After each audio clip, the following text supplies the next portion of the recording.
Okay, let me introduce today's speakers. Marla Day is curator of K-State's Historic Costume and Textile Museum. She earned a bachelor's and master's degree in apparel and textiles from Kansas State University. She has been involved in the university's museum textile collection for much of her career, also serving as K-State Research and Extension Associate in Textiles. Day has organized numerous exhibitions, including Mantles for Women, Rites of Passage, Nellie Dawn, Dresses That Worked for Women, Mantles, Woven Wonders, a cross-section of American history. She produced the exhibition catalog, Life Passages, Women, Dress, and Culture, published in 2004. Day serves on the board of directors for the Kansas Museums Association, the Riley County Historical Society, and the Friends of the Beach Museum of Art. Edie McGinnis worked at the Kansas City Star newspaper in various roles for more than 20 years before retiring in 2014. Toward the end of her time with the Star, she served as associate editor of Kansas City Star Quilts, one of the business's book publishing areas. McGinnis has written over a dozen books, I think she said 18 today. Among them, Feedsacks, Beautiful Quilts from Humble Beginnings, 2006, and A Bag of Scraps, Quilts and the Garment District in Kansas City, published in 2002. She is now also author of Patterns and a technical writer for the Missouri Star Quilt Company, which, if you didn't know, I didn't know until today, has turned the town of Hamilton, Missouri, with its many stores, into a mecca for quilters. Some people call it the Disneyland of quilting, a place to visit.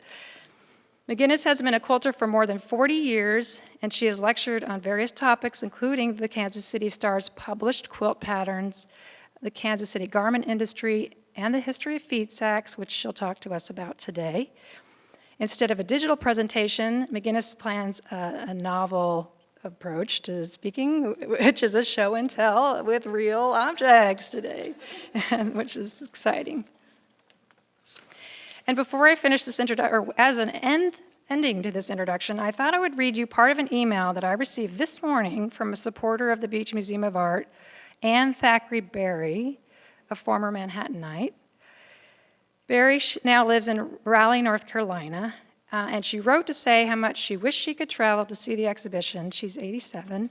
And then she added, "My mother sewed many or most of our clothes, hers and mine, for much of the 1930s, as I still did for myself and kids in the early 1960s. But the real thrift queens were my mother-in-law, Fern Georgeson Berry, on the farm out in Norton County, and her mother-in-law, Maggie Stewart Berry of Burns, Tennessee. Each could do more with a feedsack than I could do with boughten fabric and a simplicity pattern, not to mention their quilts, crazy and sane, and an endless supply of tea towels made from unbleached muslin feedsacks. Embroidering those was what Fern's Penniless Club did at their monthly meetings."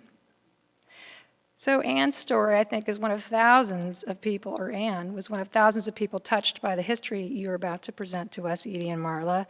And I think some people here in the audience may have similar stories, and I hope that you'll express these when we have our Q&A. So thank you. What's going to happen first is Marla's going to give a presentation here at the lectern, and then we'll move over here for Edie's, or turn your attention over here for Edie's presentation, and then we'll have a Q&A.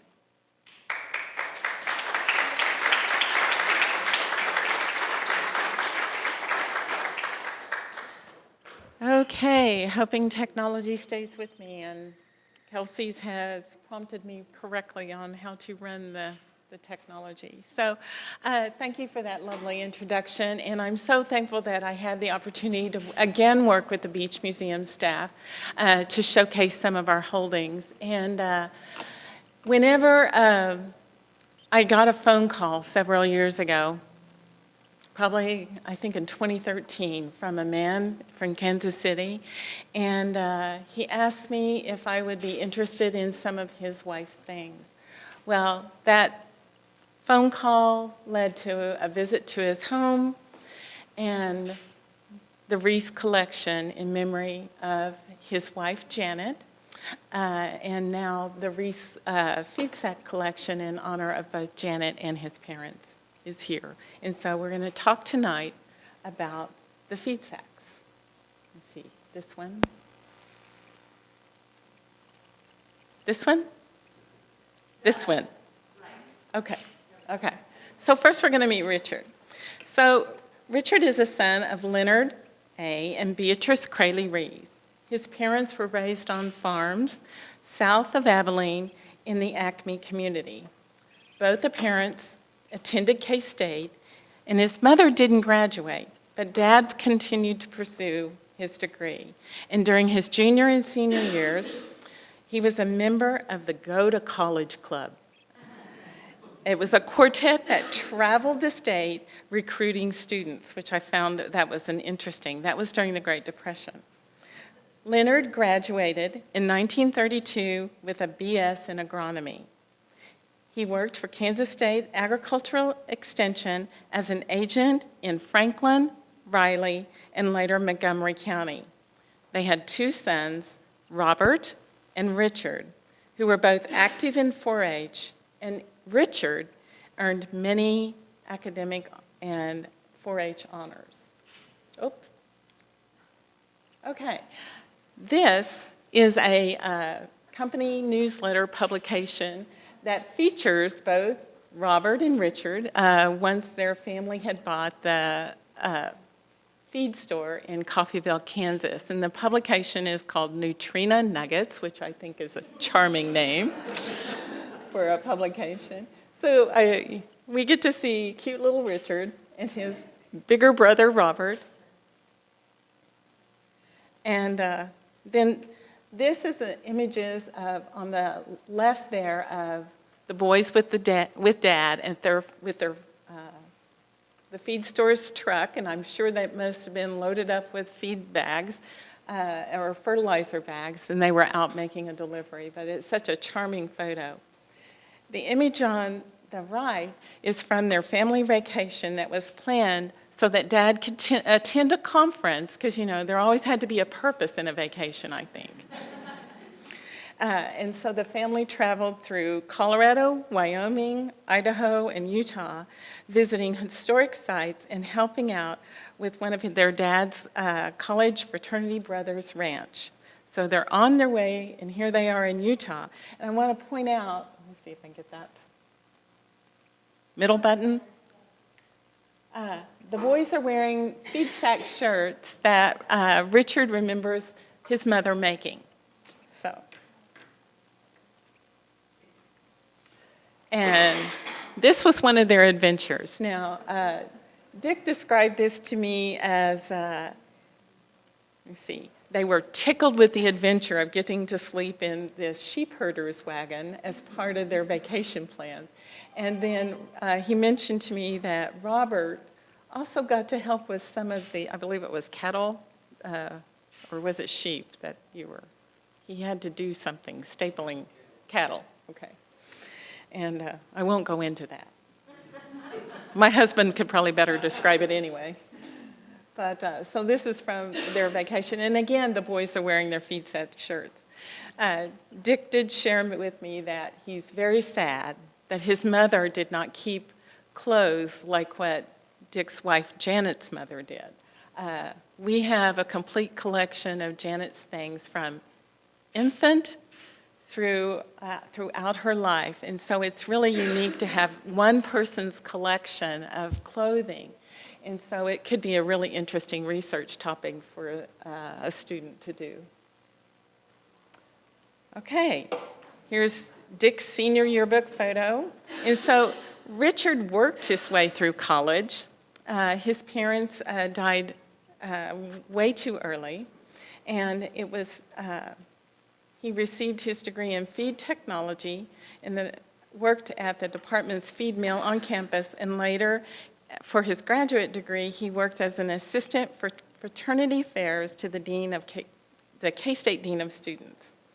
And again, he's earning academic honors, so he's a real go-getter.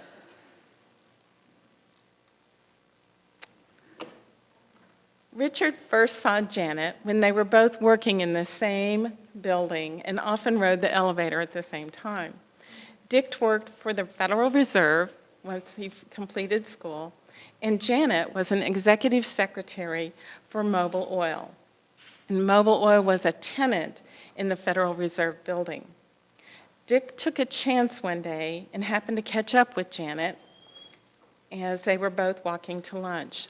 I believe that's right. Okay. And he asked her out, and they hit it off. They were married June 27th of 1970, and Dick describes Janet as the love of his life. I never met Janet, but I did get to know her through her clothes. Her choices in what she purchased and wore reflected her sense of style. Recently, Dick came across information that confirmed for both of us her sense of style. And I'll share with you an email that Dick wrote to me. I promise it's not anything compromising. I knew from the beginning that there had to be a reason why I was so determined to find an organization that would preserve at least a few of Janet's nicest garments before I started releasing them to local charities. Now I know what caused that determination. At the time, he was working with 20 different Smith, Bowen, Williamson family baby books. Now, remember I told you she had a complete collection that was stored in their basement of her clothing. So now we're looking at baby books, photo albums, and scrapbooks, attempting to identify all the individual photos in Janet's scrapbook album of Paseo High School classmates. Dick is getting ready to donate those to, I believe it's the Kansas City Museum.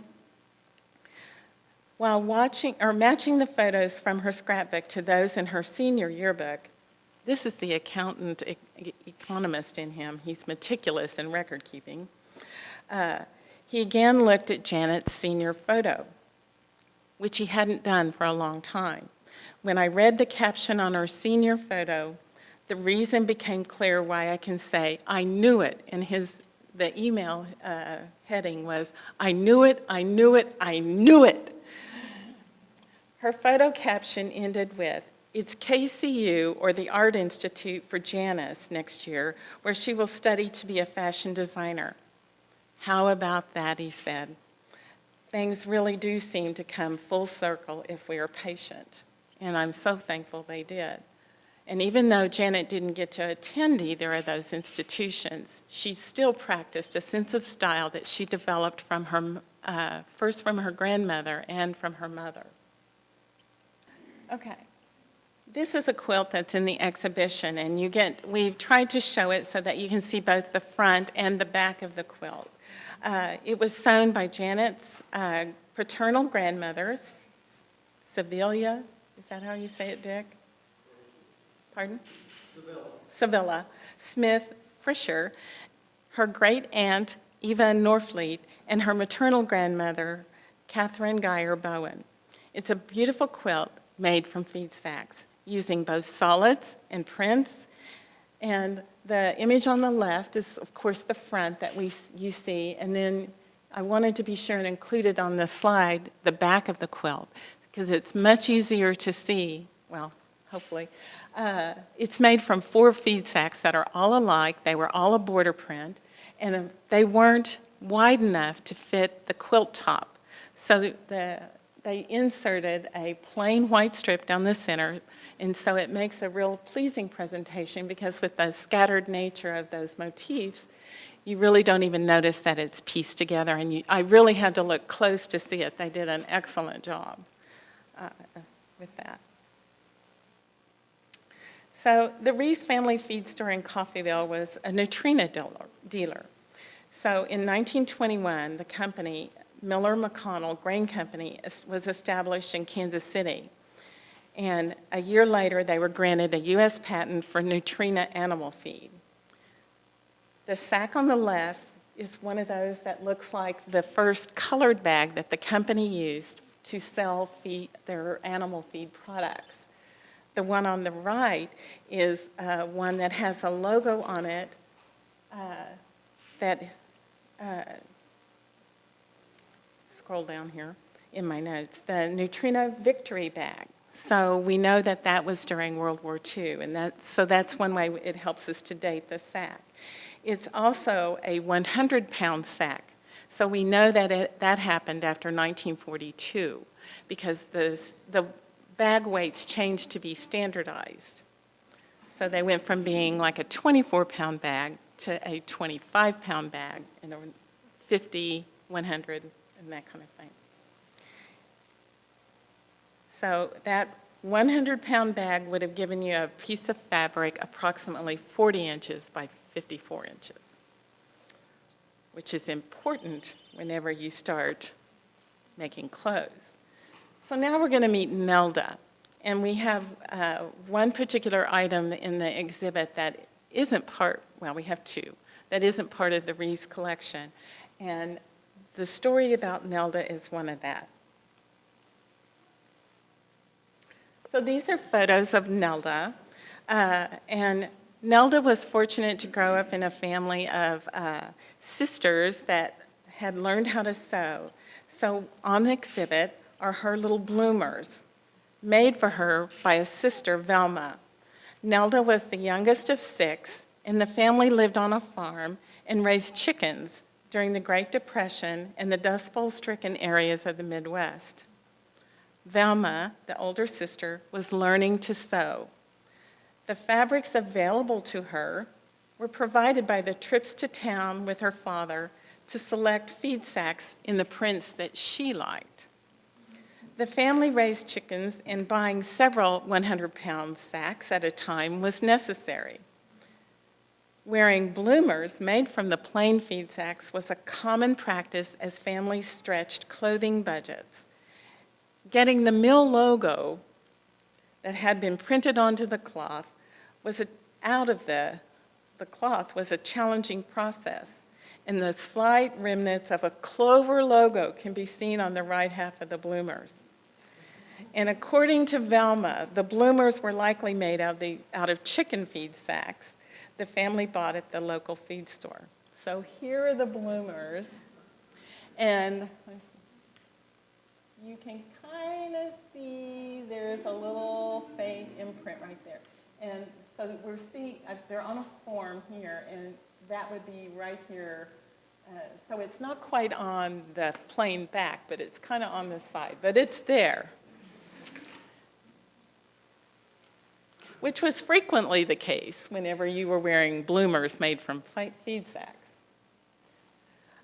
This is a picture of Velma, the sister that made them, and the photo is dated 1938, and it was really fun to have conversations with Velma about these simple little cloth bloomers, and whenever they came to us a few years ago, I had a call from Lita Mako, was the donor's name, which is part of the family, and she said, I have these things of Nelda's. They're bloomers. Do you want them? And I was like, yes, no doubt. She said, well, I have 2 pair. I said, perfect. And so it was fun to have these conversations with the family, because then it opened a way I could communicate back and forth with them and learn more about the story of the bloomers. So Velma and I have had many conversations, and her son Joe was kind enough, because Velma's in an assisted living facility, and Joe scanned a bunch of the family photos, and so it was fun to continue this relationship. So now we have more of the story, and this is Velma at her 4-H, her county fair, showing off some of the things that she has made, both whether they were sewn or canned. And Velma learned to sew by her help from her older sister Edith, but Velma recalls that Nelda always got to choose the pink prints. And Nelda always got the green ones, regardless of the trip to town, to pick out her favorites. And the reason was because Mom always intervened, and Nelda's hair was blonde, and Velma's had more red in it, and Mother's logic was, Nelda got pink, Velma got the green, because it went with her hair. So to this day, Velma swears that she never buys anything green. Even though she was a 4-H loyal member. This is a woman's bodice. Oops, sorry. Wrong button. And on the inside of the dress, it is lined with this printed cotton Feedsack that we can still see parts of the original logo.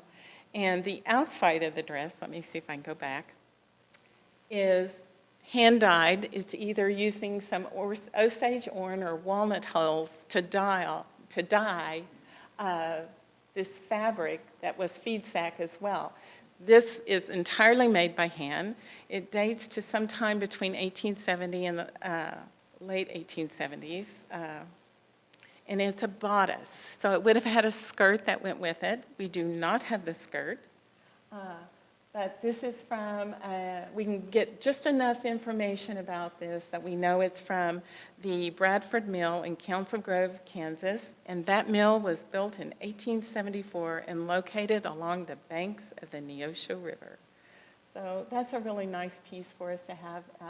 And it sort of begins to tell the story of Feedsacks and mills in Kansas. So that's why we included that.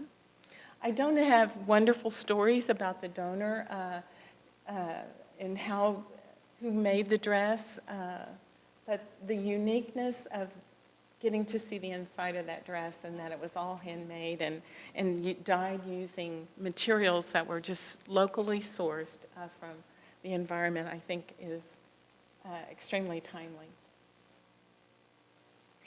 Looking briefly at the Kansas mills, because I know I'm probably running over now. Sorry, Edie, we'll make it quick.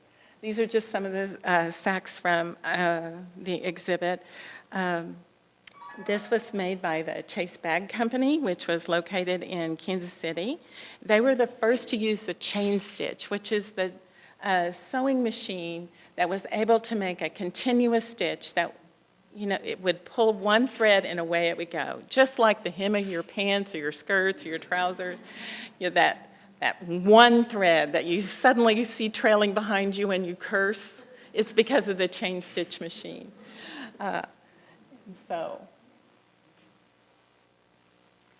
This is a sack from H.D. Lee Flour Mills in Salina, Kansas. This is the forerunner of what led to Lee jeans being made in Kansas and that kind of thing. So that's got a fun story as well. There's some information about it in the exhibit.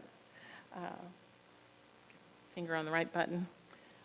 This one is from Barton County Mills from Great Bend. It's a persicant sack, and I think we show both sides of it in the exhibit. And then this one is kind of unique because of that little stamp of an eagle up in the corner. And that is an NRA eagle. And that was not for the National Rifle Association, but the National Recovery Association. And so stamps that have that on them were typically printed between 1933 and 1935 because it was a New Deal agency that was created for fair practice codes in business and to set prices. It was ruled unconstitutional, but it did lead to later legislation. This is a slide of just showing a sampling of some of the other graphics that were used from the various mills around Kansas.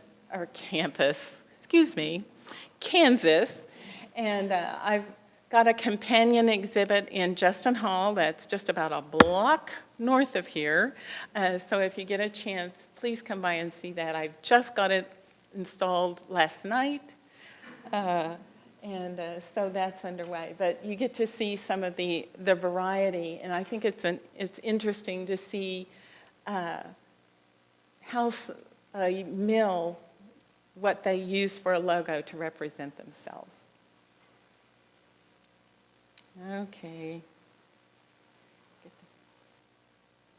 And then something that Dick was able to find for us are printing plates.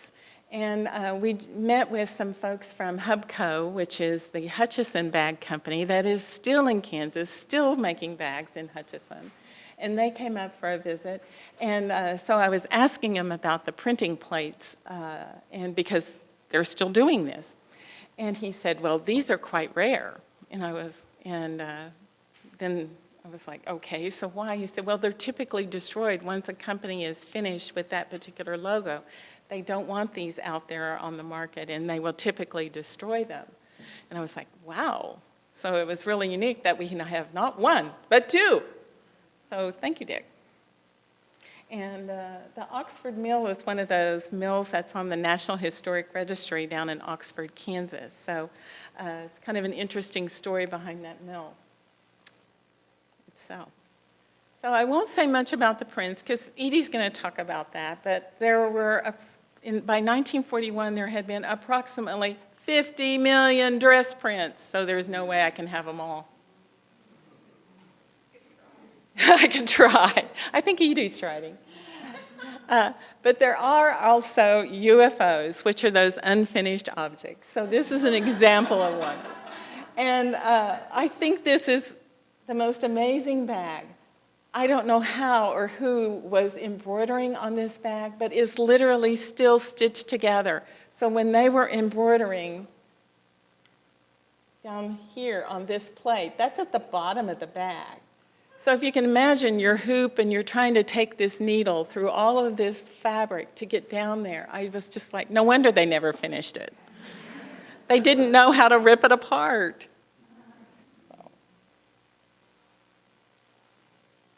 So be sure to check out the exhibits in Justin. So let me close with one thought here. And hopefully, I decided I was going to save it to the last, so hopefully I don't cry. The charming prince had dazzled me as a child. My parents were children of the Great Depression. We were raised to waste nothing and appreciate everything. Remembering the scrap quilts made by my maternal grandmother is a trip down memory lane for me. My resourceful grandmother pieced the blocks using sacks she'd saved. Whether the sacks were flour, sugar, salt, or meal, the delightful prints inspired her to create useful items for her only daughter, my mother. I don't think I can read the rest of it, but just know that I love this subject, and I hope you can appreciate it as much as I do. Thank you, Dick.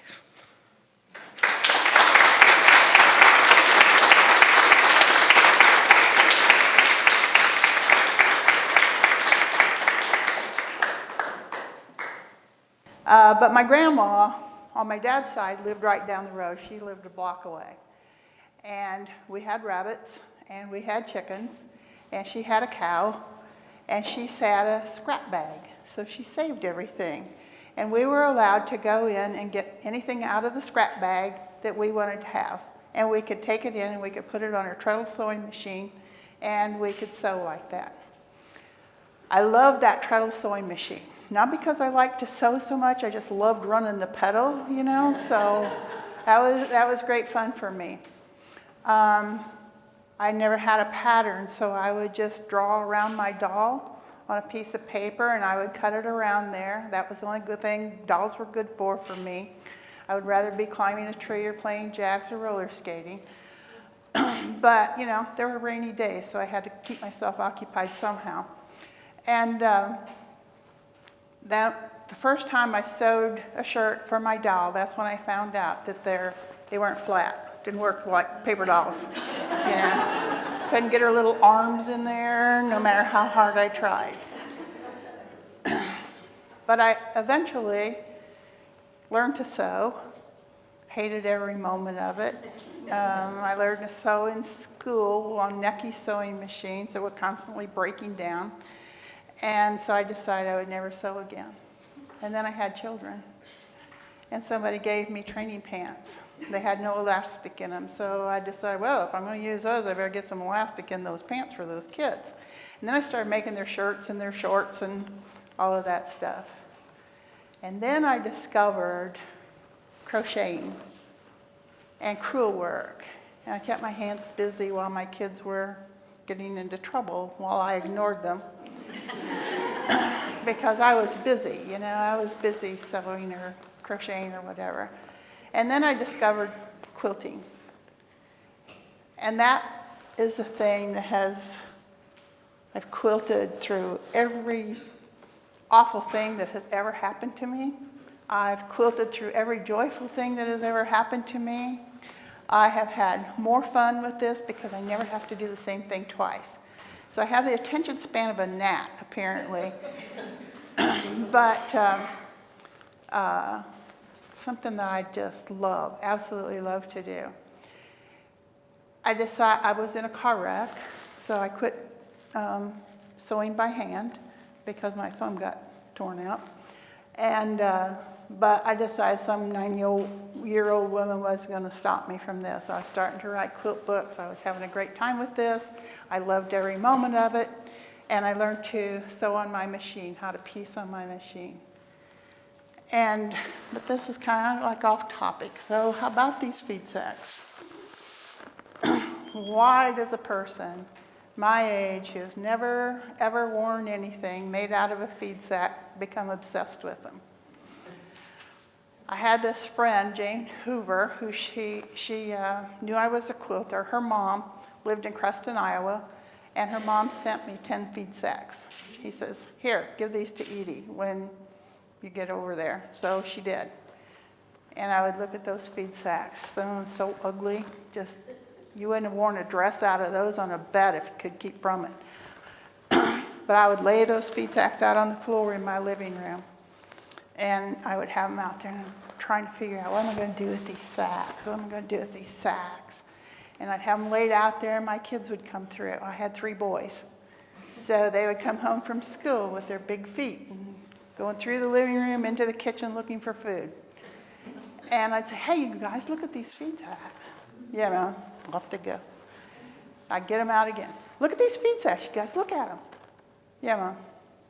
And I finally got fed up with them, and I said, you know what, if I can go out in that driveway and I can look at 4 tires that are round and black and admire them, couldn't you stop and take a look at these Feedsacks? I mean, come on, give me a break. So they started noticing what I was doing, much against their better judgment.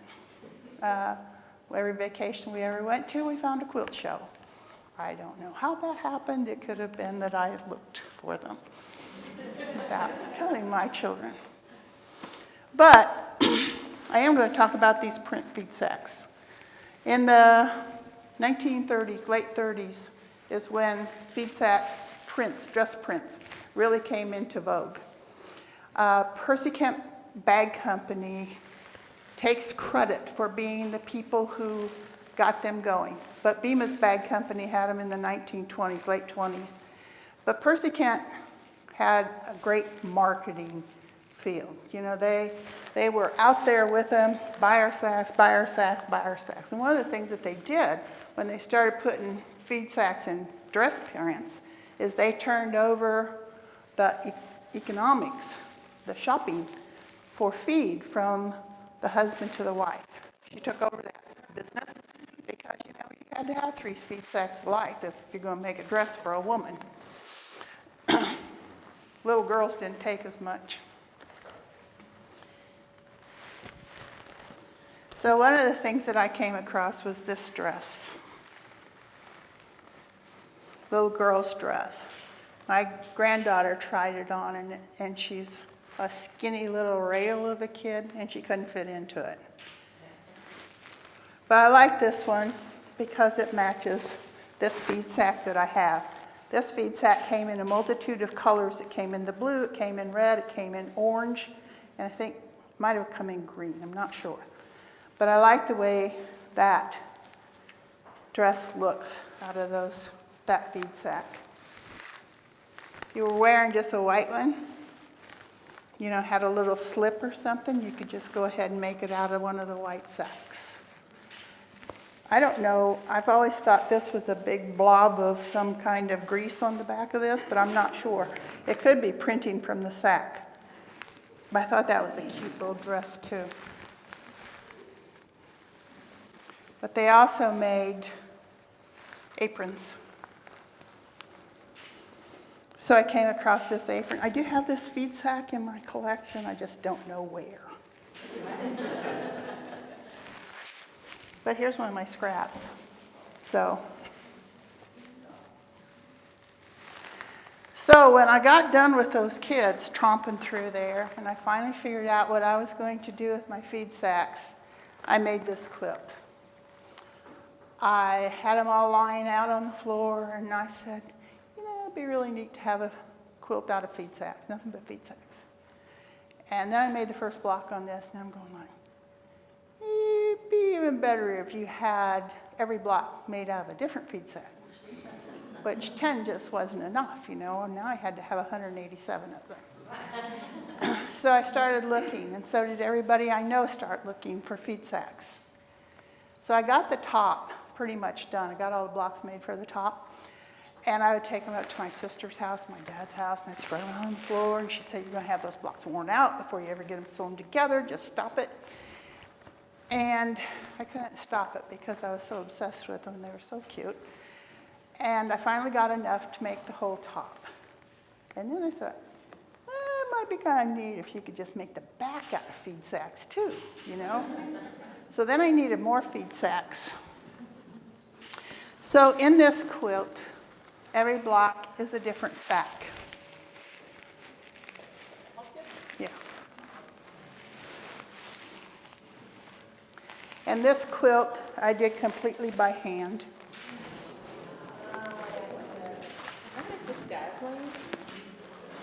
But one of the things I found when I was doing this was that it was hard to get a lot of contrast with them because so many of the prints were pastels.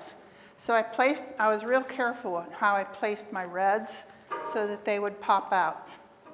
In this quilt, I used every logo that I could find on a bag. So I have Empire bags, I have them from Chase, I have them from Fulton, I have them from Bemis Bag Company. And some of them I have numbers on. I have one that I have no idea who made the bag, and I've never been able to find out what company made that. I want to point out that this one here is a Disney bag, and I have more Disney bags that I will show you. But Percy Camp Bag Company worked a deal with Disney, and Disney had control over what kind of fabric was used and what color was used in their prints. Alice never wears a blue dress in any Feedsack, like she does in the movie. Cinderella never wears a blue ball gown, like she does in the movie. Mickey Mouse and Donald Duck do not wear their ordinary colored clothes, like they do in the cartoons or movies. And I think that was so that he could keep control, and you knew it was Feedsack rather than just plain yardage.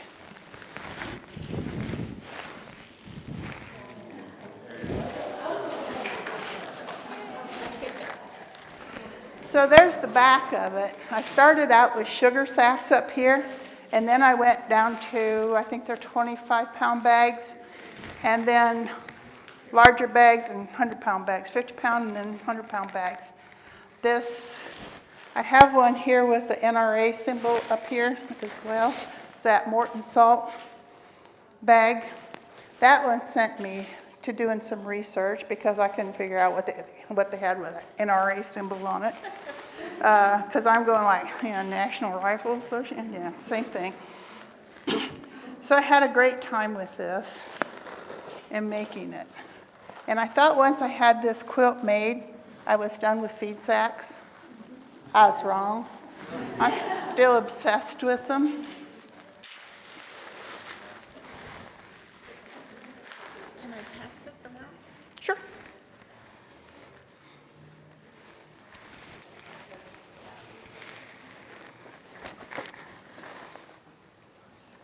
Oops. I just dropped something back there.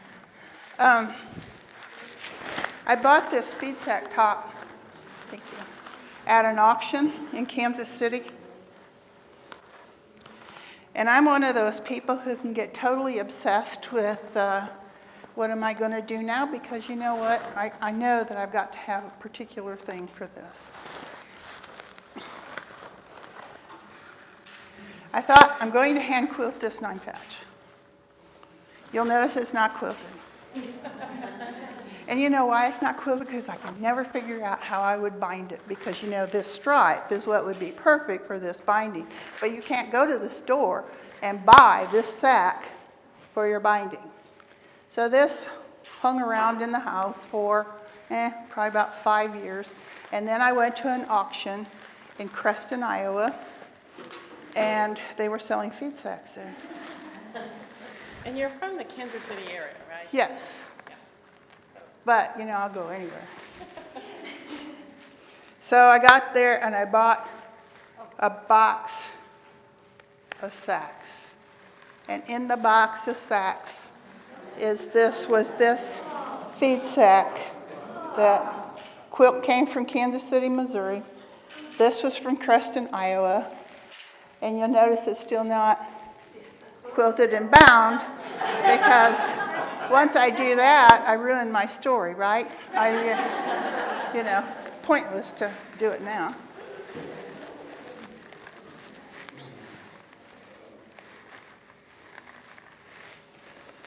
This quilt I found in an antique store.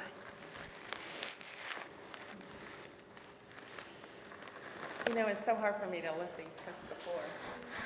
Yeah, it'll be okay, they wash. Because you got to be able to see them, you know. So I can match almost every sack from my collection that's in this quilt top, except this one. So again, what will I bind it with, you know?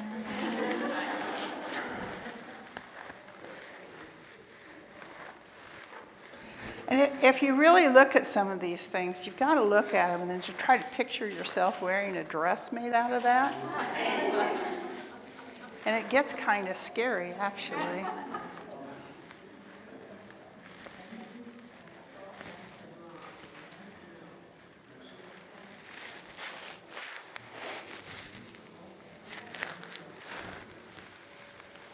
This is a combination of Feedsacks and dress prints. So how many dress manufacturers were there in Kansas City? I'm not sure how many, It was like 15 at one time. at least, you know, with Petticoat Lane stuff. This is an old Kansas City Star pattern that was called, I think, something about going through the Ozarks, I forget. I'm old now, so, but I get calls all the time, or people, I'm on a Facebook page, and they'll say, okay, do you think this print is a Feedsack? There's only one way to tell if a print is a Feedsack, and that is not by the feel, because you really can't tell that way, but whether you can see the stitch holes. If you can't see the stitch holes in it, you can't prove it's a Feedsack. They had, in the late 30s, early 40s, you could buy fabric off the bolt that was the same weave as a Feedsack.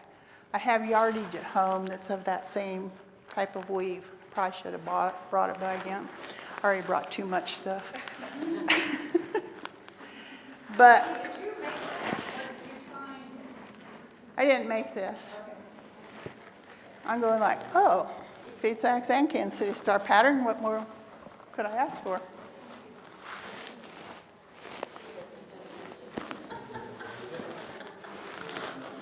This one's called Ozark Cobblestones, and this has got a wealth of Feedsack prints in it.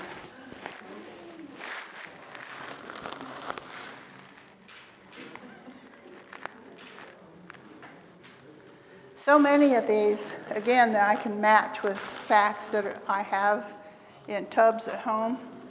There's one, this little Hawaiian print. And one of the things that I've noticed is a lot of times you don't see very many of the novelty prints, but we do have one here, and here's some guy riding a surfboard. And here's one of crows. They did some of Aesop's fable, and this is the crow in the jar, you know, that And this one, the little goose woman's feeding the goose there.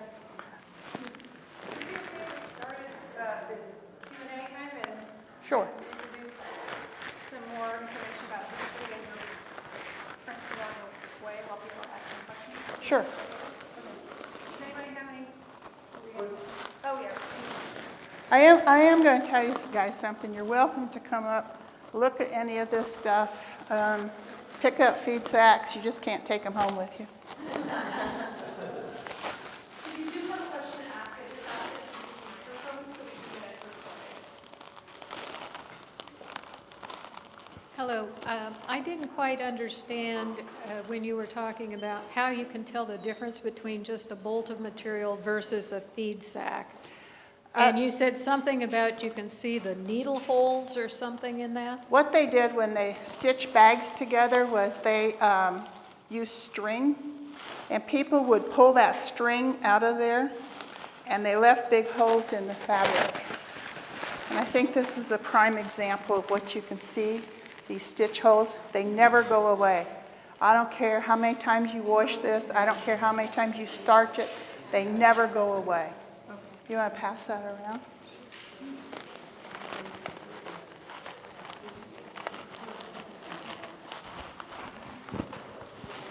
And you can see that, you can see the string on some of these bags that are still sewn. This is a particularly good example here because this was a pillowcase, but they only sold you 25 pounds of flour in here. So this would have been filled with flour, but that would not have. You would have pulled this string out, and then you could have had the whole bag to use as a pillowcase.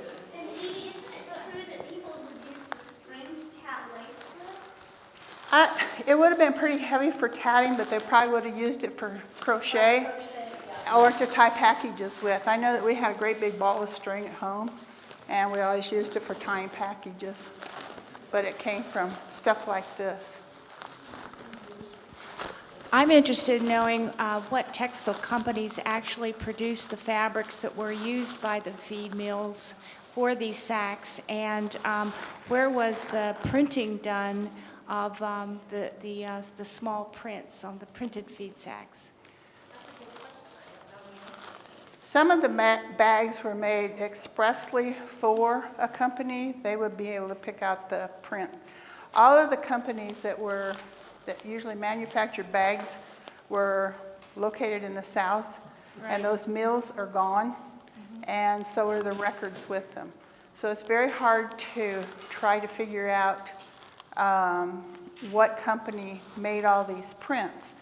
Bemis Bag Company had cotton fields, and they also made their own prints a lot of times. But I'm not sure where like Chase or Fulton or a place like that would have gotten it. I've got a bag here. Gosh darn it. Which one is it? Anyway, here it is.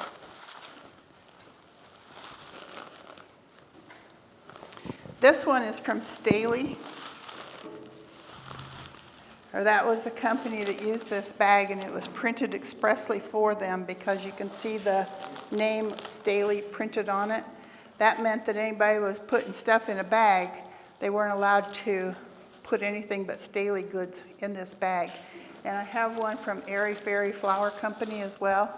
The same deal. It has their logo and the name of their company down the side of the bag. So no, if you were working at Percy Kent or some other bag company, or with a mill, then you couldn't use these bags for anybody but those products. So I really can't answer your question either. Yeah, I would really like to know. And there were just so many thousands of prints that were done, and each of the bag companies would typically have their own staff that would develop it, and they would find one that women particularly liked, and then they would offer it in several different colorways. There'd be a blue version, a pink version, a yellow version, or things like that. So, and they would typically reuse those motifs and designs. One case in point on that was the Gone with the Wind sack. This sack comes in 3 different colorways. There was a yellow version, a blue, and a red. And they would wait at least 6 months before they would come out with another colorway on it. But these are motifs from the movie Gone with the Wind.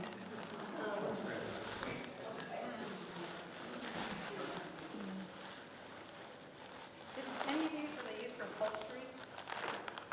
I don't know of any that were. It seemed more like clothing or quilts or towels or pillowcases. Well, I'm sure they were probably used for slip cases, slip covers and that kind of thing. But I don't think the fabric itself would have held up to really heavy-duty wear. They were commonly, women would make curtains for kitchens, bathrooms, bedrooms, and that kind of thing. There were some sacks that were advertised as being luncheon sets that might be like a square of a tablecloth that you might throw on the center of the table. We have sacks in the exhibit that are placemats. You could cut the sack in, down the 2 sides, and you'd end up with 4 placemats. And they would come as napkins. Yes? There you go. Dresser scarves. Dresser scarves. And that's one of the pastel tinted sacks. And so it came in that lovely lavendery brown, that was so common to use. And again, look at this lovely one. We were Look how discussing pretty this one. this is. Don't you just die to have this color on your body?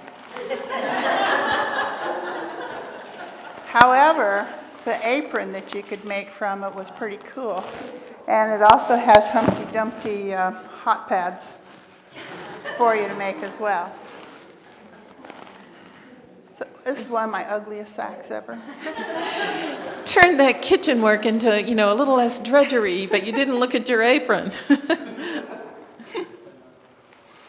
They also printed quilt blocks on a bunch of the on a bunch of the sacks, as well as having embroidery work or whatever. Yeah, some nursery rhymes And and dolls. books. And dolls. You could turn them into books that turn, kids could turn in the pages in a book, or it become a quilt. One of the exhibits that I have in Justin has is a Janet's baby quilt. And so when you look at it, remember blocks like this, because it was embroidered with pink thread, pink floss. And on the back side, I can't see it on the front, but on the back side, you can tell that it is ever so faintly blue. So I speculate that it was a quilt that was made for a baby shower, and they didn't know whether there would be a boy or a girl. I have another question. Yes. My mother had some Feedsacks, and I still have them, and it's always a quandary for me.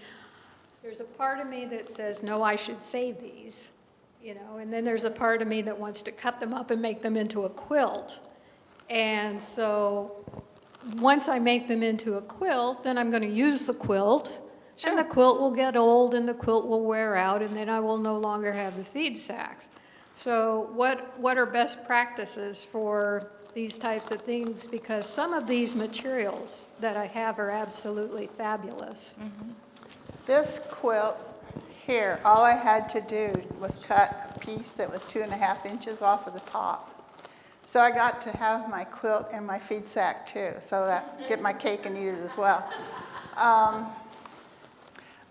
think when you talk about using them, one of the things that I think about, because somebody would put that quilt away and never use it and never understand how soft it is and how warm it is and how comforting it is. I think that's almost a crime. It's kind of like buying someone a brand new nightgown and you go home, or then they die and they've got a whole drawer full of brand new nightgowns because they didn't think they were worth it having on their body, like they didn't want to ruin anything. They didn't want to use it up.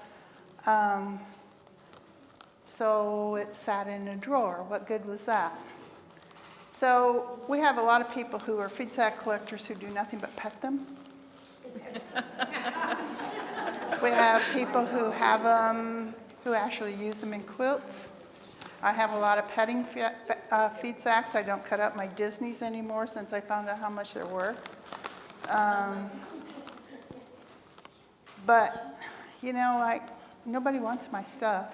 My kids don't want my stuff. They'll want this quilt, but they won't want the sacks. So what do? Do I make them a quilt and pass it down and hope they're used to death and loved to pieces and they always remember me with that? Or do I keep them in bins? Kind of sad to keep them in bins. Well, you can have your cake and eat it too.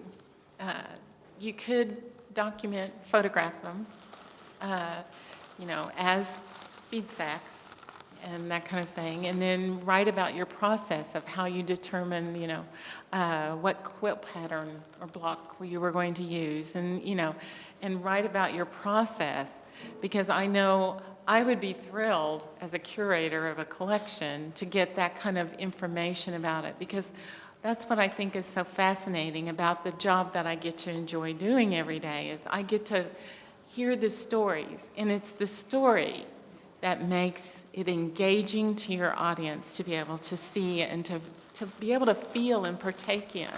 So having that story written down as you design this feedsack quilt, I'd say go for a quilt.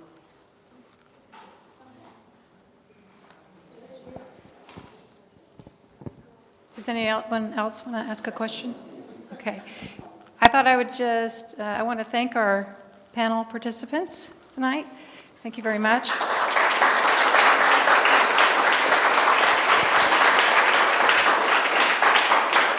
I'm sure they'd be happy to answer questions, and I think Edie would be glad to have you come up and look at the things she has in her bins, but has brought out today. And I thought I would just show you what I found at the Winfield Farmers Market. I was raised in Winfield, Kansas, a couple of weeks ago. A feed sack made into a bag. This woman had produced sacks and aprons. There's an apron inside, which you can look at if you want to, out of this woven plastic for cat food, dog food, and horse food, which I thought was great. So the tradition can continue. Thank you very much. Bye. Good evening.